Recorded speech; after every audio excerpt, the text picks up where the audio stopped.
हाँ जी, तो नया वीडियो स्टार्ट करने जा रहे हैं। क्रिमिनल कॉन्स्पिरेसी चैप्टर है हमारा, चैप्टर 5A ऑफ आईपीसी 1860।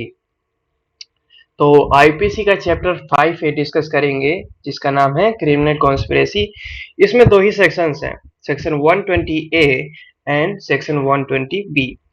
अब जो सेक्शन 120A है वो क्रिमिनल कॉन्स्पिरेसी की डेफिनेशन बताता है। On the other side 120B जो है वो क्रिमिनल कॉन्स्पिरेसी की पनिशमेंट बताता है। ये जो चैप्टर 5A है ये आईपीसी में 1913 में ऐड किया गया था। उससे पहले ये चैप्टर नहीं था और अबेटमेंट से ही जो अपराधी है उनको अबेटमेंट वाले चैप्टर से ही, इससे पहले वाले चैप्टर से ही डील किया जाता था। उसमें हमने देखा था कि सेक्शन 107 जो है, जो बताता है इंगेज विद वन और more person and commit any criminal conspiracy, तो उस वाले सेक्शन से ये क्रिमिनल कॉन्स्पिरेसी का जो ऑफेंस है डील हो जाता था। बट 1913 में अलग से एक चैप्टर ऐड कर दिया गया जो कि है क्रिमिनल कॉन्स्पिरेसी। इसमें दो ही सेक्शन दिए गए, सेक्शन 120A और 120B। तो सेक्शन 120A देख लेते हैं हम, definition of criminal conspiracy. Criminal conspiracy की ये डेफिनेशन बताता है। इसकी डेफिनेशन पढ़ने के लिए क्रिमिनल कॉन्स्पिरेसी को हम आपराधिक षड्यंत्र, हिंदी में इसको कहते हैं आपराधिक षड्यंत्र, किसी प्रकार का षड्यंत्र रचना किसी के खिलाफ, ठीक है, जो कि उचित ना हो, जो आपराधिक रूप से किया गया हो, तो उसको क्रिमिनल कॉन्स्पिरेसी बोलते हैं। अब ये क्या डेफिनेशन हमें दे रहा है, ये कह रहा है when two or more person agree to do, जब दो या दो से अधिक व्यक्ति कुछ करने के लिए राजी हो जाते हैं, or cause to be done an illegal act, सबसे पहला है एन इलीगल एक्ट। तो फिर से इसको रीड करते हैं, when two or more person agree to do or cause to be done, सबसे पहला एन इलीगल एक्ट। तो जब दो या दो से अधिक व्यक्ति मिलकर एक आपराधिक कार्य करने के लिए, एक गैर कानूनी कार्य करने के लिए राजी हो जाते हैं, सहमत हो जाते हैं, तो उसको क्रिमिनल कॉन्स्पिरेसी कहते हैं। प्रोविजन में इसका देखते हैं। प्रोविजन ये कहता है कि एग्रीमेंट तब तक नहीं मानी जाएगी, no agreement except an agreement to commit an offence shall amount to a criminal conspiracy. तो वो जो एग्रीमेंट है वो तब तक एज ए क्रिमिनल कॉन्स्पिरेसी नहीं मानी जाएगी जब तक उसके लिए कोई फर्दर स्टेप्स ना लिया गया हो। फॉर एग्जाम्पल प्लानिंग की हो लेकिन उसके लिए कोई अलग से स्टेप ना लिया गया हो, तो वो क्रिमिनल कॉन्स्पिरेसी में नहीं आएगा, वो इसका प्रोविजन कहता है।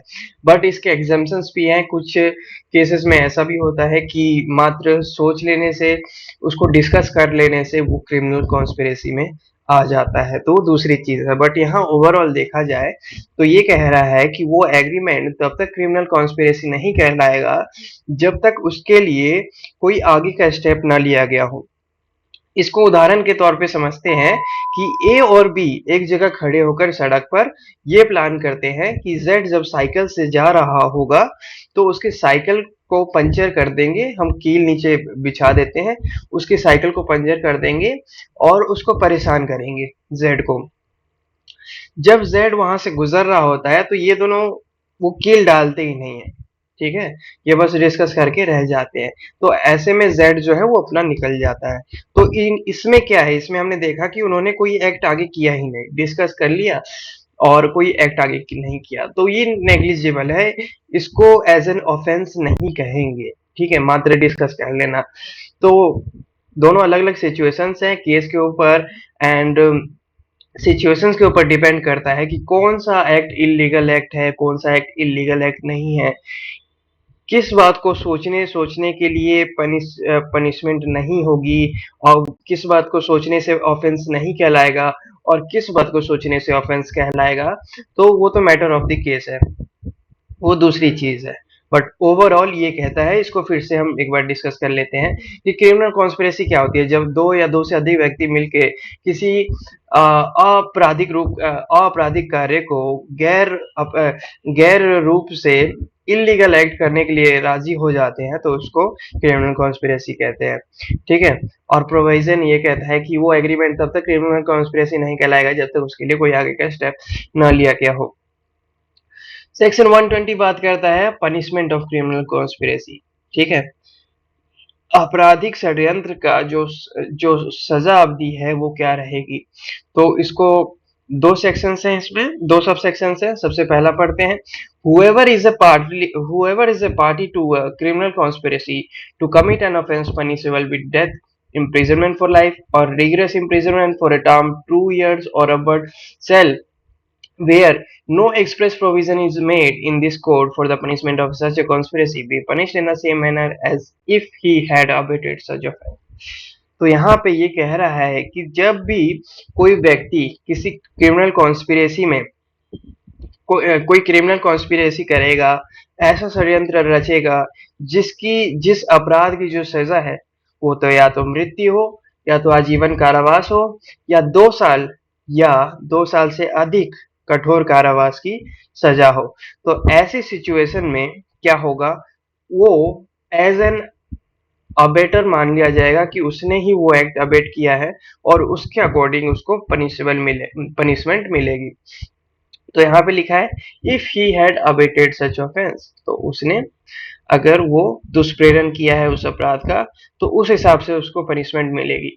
अब जहां तक मैं इसको कनेक्ट कर पा रहा हूं तो इसको मैं लेके जा रहा हूं सेक्शन 115 पे। ठीक है, अबेटमेंट की बात की है ना कि जो ऐसा मान लिया जाएगा, अगर कोई व्यक्ति जो है वो आपराधिक षड्यंत्र में भाग लेता है और ऐसे आपराधिक षड्यंत्र में जिस अपराध की सजा जो है या तो मृत्यु या जीवन कारावास या फिर 2 साल या 2 से अधिक साल के लिए कठोर कारावास की हो, तो ऐसे में उसकी पनिशमेंट जो है अबेटमेंट के तौर पे ली जाएगी। तो यहाँ पे सेक्शन 115 क्या कहता है, abetment of offence punishable with death or imprisonment for life. तो यहाँ पे उसकी पनिशमेंट बताई गई है अबेटमेंट की, जिसकी अपराध की सजा जो है वो मृत्यु या जीवन कारावास हो। तो ऐसे में अगर कोई व्यक्ति अब दुष्प्रेरण करता है तो उसकी सजा कितनी होती है, उसकी सजा होती है अगर वो एक्ट ना हुआ हो तो 7 साल, साथ ही साथ फाइन, और अगर वो एक्ट हुआ हो तो 14 साल, साथ ही साथ फाइन। तो ये चीज हम वहां पर अप्लाई कर सकते हैं कि अगर उस क्रिमिनल कॉन्स्पिरेसी में कोई एक्ट हुआ हो तो 7 साल की हो सकती है, अदरवाइज अगर एक्ट ना हुआ हो तो 7 साल की हो सकती है, अगर एक्ट हो गया हो तो 14 साल तक की हो सकती है। तो इसको उससे लिंक करके हम उसका पनिशमेंट इसमें अटैच कर सकते हैं। ठीक है, उसके बाद ये अगले सेक्शन में कह रहा है whoever is a party to a criminal conspiracy other than a criminal conspiracy to commit an offense punishable as aforesaid। तो ये कह रहा है कि ऊपर के दिए गए अपराधों को छोड़कर और किसी प्रकार का आपराधिक षड्यंत्र होता है तो उसमें ज्यादा से ज्यादा 6 महीने तक की सजा, साथ ही साथ फाइन या फिर केवल फाइन के साथ हो सकती है। तो ये था हमारा चैप्टर 5 ए, क्रिमिनल कॉन्स्पिरेसी। बहुत इजी था, 2 ही सेक्शन था, section 120 A and 120 B. I hope आपको समझ में आया होगा। धन्यवाद।